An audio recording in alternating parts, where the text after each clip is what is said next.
Fala, futuro calouro, beleza? Professor Breno Meira aqui e hoje o Calourologia é sobre fute... Breno, o que você tá fazendo falando nessa altura toda? Uai, Bárbara, o que é isso? Eu tô gravando a abertura do vídeo do canal aqui, pô, e eu sei que essa camisa do Brasil aí vai ter manifestação hoje aqui em Belo Horizonte? Breno, Vilela, digam aí pra mim, qual é o nome do time que habita aí no coraçãozinho de cada um de vocês dois? Ô, rapá, aqui é Clube Atlético Mineiro, ó. Galão da massa! Ô, Davi, aqui é Cruzeirão cabuloso, mano. Cabuloso. Vilela, na verdade, o nome de fundação do seu time não é lá Cruzeiro, não. É outro. E as cores também não era azul e branco. Também é outra, era verde. E o time chamava Palestra Itália.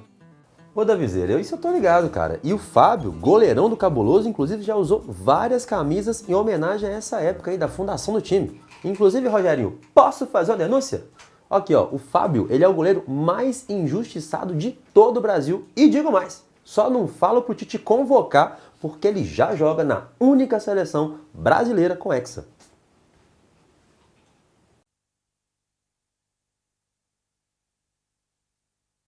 Tá bom, mas vocês poderiam, por favor, me explicar o que esse lance de futebol tem a ver com a matéria?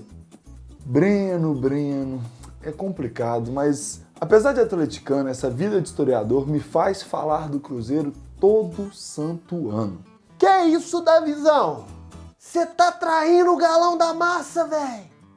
Nada disso, Breno. Eu falo da história do Cruzeiro só porque o momento de troca do nome e das cores faz parte de um contexto histórico extremamente relevante, tanto para o Brasil quanto para o mundo. Peraí.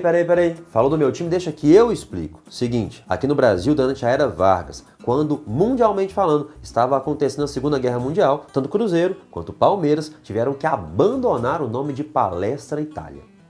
Exatamente, Vilela. No período histórico de Vargas, o discurso nacionalista era extremamente forte, inclusive empregado pelo próprio governante. Com isso, ter nomes que exaltavam então outras nações não pegava lá muito bem. Entretanto, o estopim para a mudança do nome se deu em decorrência da Segunda Guerra Mundial. Quando o Brasil então entra na guerra ao lado dos aliados e contra o eixo, ou seja, contra a Alemanha, o Japão e a Itália, foi a gota d'água. Agora ficou fácil de entender. Você pega o contexto de guerras, o nacionalismo de Vargas e... tá explicada a mudança de nome dos times do Cruzeiro e do Palmeiras. E olha só, foi exatamente esse discurso nacionalista que fez o Cruzeiro, famosa constelação aqui do Hemisfério Sul, Cruzeiro do Sul, e o Palmeiras, com o nome de uma árvore tipicamente tropical, a adotarem nomes que seriam tipicamente brasileiros. Aí, futuro calouro, conhecermos a história é fundamental para não cometermos injustiça, porque sempre que quisermos zombar do colega que tem um time que trocou de nome, trocou de escudo ou trocou de cores, é preciso voltarmos ao passado e perceber se as circunstâncias para isso, na verdade, não estar inserida num momento de extremo autoritarismo, de extrema violência. Porque se for isso, não vai ser legal a piada não.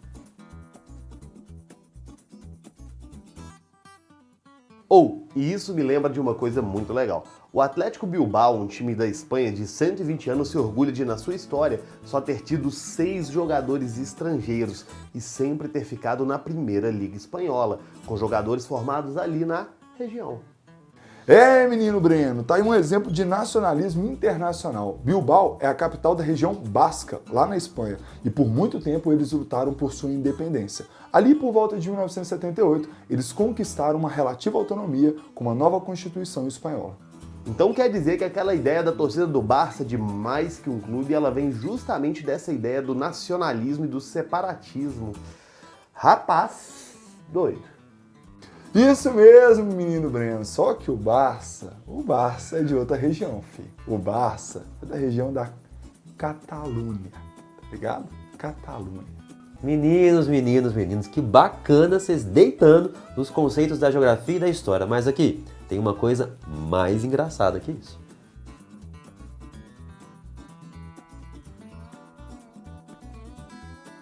E a análise de escala é uma coisa muito legal. Falando nesses ideais ligados a nacionalismo, time, seleções, camisas, nós estamos passando hoje por um contexto de dicotomia.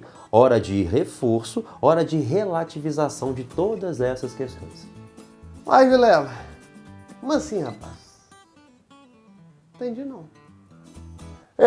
Provavelmente você está falando sobre a Copa do Mundo de Futebol de 2018.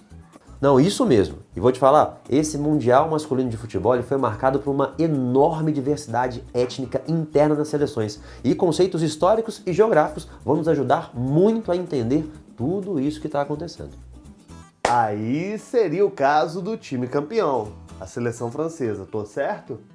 Ô Breno, não só a França, cara, mas ela é um belíssimo exemplo. Se a gente for contar jogadores nacionalizados, que são aqueles que se naturalizam para jogar nas seleções, e aqueles que são filhos de imigrantes, meu Deus, a lista ela é enorme. Vou te dar uma ideia, o Umtiti, o zagueiro, ele é camaronês, naturalizado francês. O Varane, ele também é francês, só que de um território da França no Caribe, que é a Martinica. E o Mbappé, esse eu nem preciso falar o que é, craque do time, mas filho de um camaronês, de um argelino.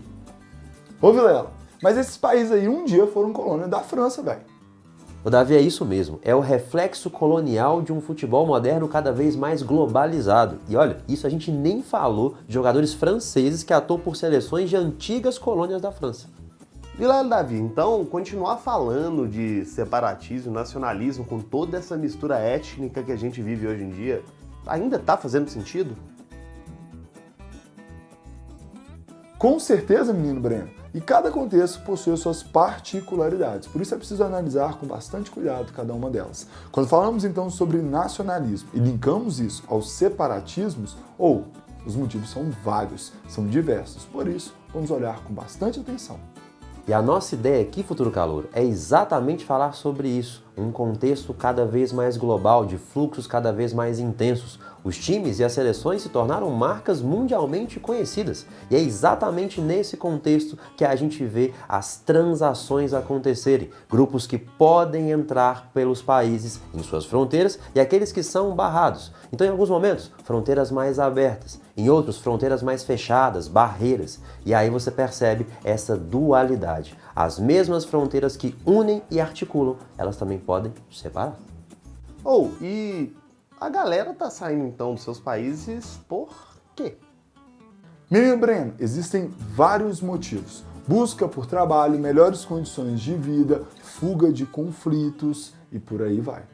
E é justamente, após a Segunda Guerra Mundial, as migrações para os países desenvolvidos aumentaram demais. E a Primavera Árabe em 2011 foi um outro grande motivo de um aumento do fluxo de imigrantes para várias nações.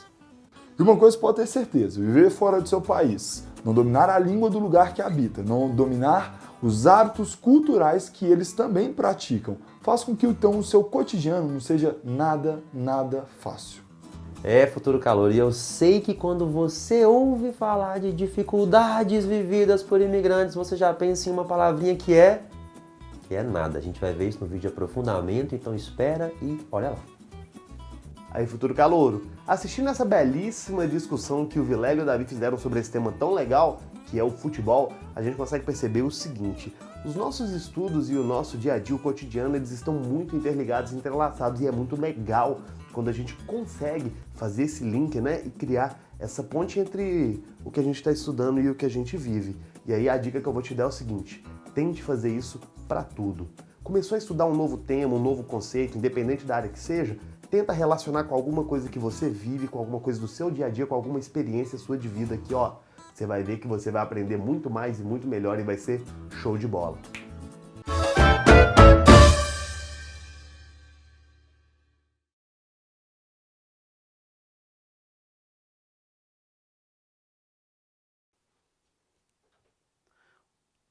Ó, olha lá, a nossa jovem manifestante passando de novo por aqui. Que manifestação o quê? Hoje vai ter jogo, vou ver a camisa 10 brilhar. Uai, camisa 10? Quem que tá com camisa 10? É o Neymar? É o Coutinho? Ah, que Neymar, que? A camisa 10 é da Marta, a melhor jogadora do mundo.